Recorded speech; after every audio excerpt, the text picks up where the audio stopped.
Ayan mga guys, for this video, dito tayo ngayon sa pataniman ng aking tito mga lods. Ayan o, yung kay Pai Wilson mga lods. Makikita mo naman o, napakalawak ng pataniman niya mga lodi o. Yan yung palayan, napakalawak guys.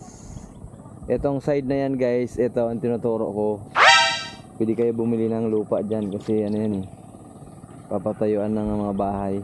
So naka lote-lote na yan mga lods kung gusto nyo bumili, diba? So kontakin nyo lang ako mga lodi. So yan, dito tayo ngayon sa taas ng bahay ng kapatid ko kasi bagong buho siya mga lods. Medyo matigas na rin. Ito yung first floor, diba? Tapos baka hanggang third floor to mga lodi, yung bahay ng kapatid ko mga lodi. So hindi pa tapos kasi natigil gawa nung namatay yung aking tatay. So andito kami ngayon. So dito kami mag New Year sa Bicol, sa Bulan, Sorsogon. Shoutout sa mga taga Bulan, Sorsogon mga lodi. Ingat ka mo permi dyan mga lodi. So paparanin guys, bukas pagtanom, halos ata ang tanom nito. So ibabalag natin yan guys, magtatanim din tayo ng palay. Kasi ito yung trabaho ko rito guys dati. Yan, magtanim ng palay na yan. So basic na basic yan kasi yan yung kinalakihan ko rito sa probinsya. Magtanim ng palay, mag-ani.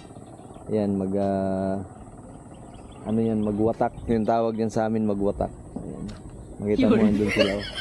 Yung bayaw ko, nagwawatak dun sa dulo. Sila yung nagwawatak mga lods. So malawak to guys kasi dati ito yung binabantayan rin namin to dati. So nung high school ako or elementary, dito na talaga ako lumaki sa palayan na yan.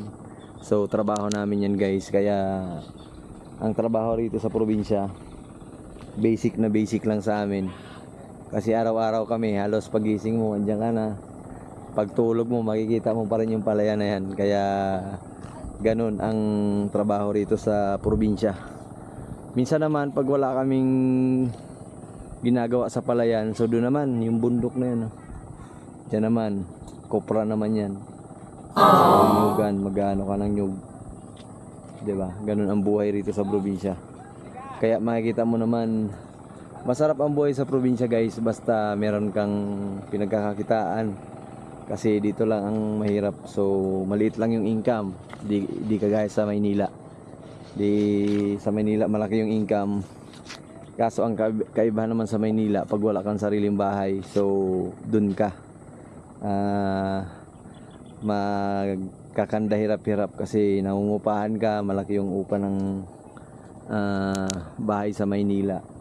Dito naman sa probinsya may sarili kang bahay, so medyo ano ka,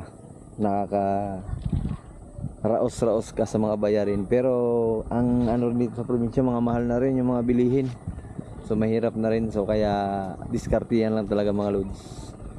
Kaya dito sa probinsya ng Bicol, sa Bulan, ayan. So ito yung bahay ng kapatid ko.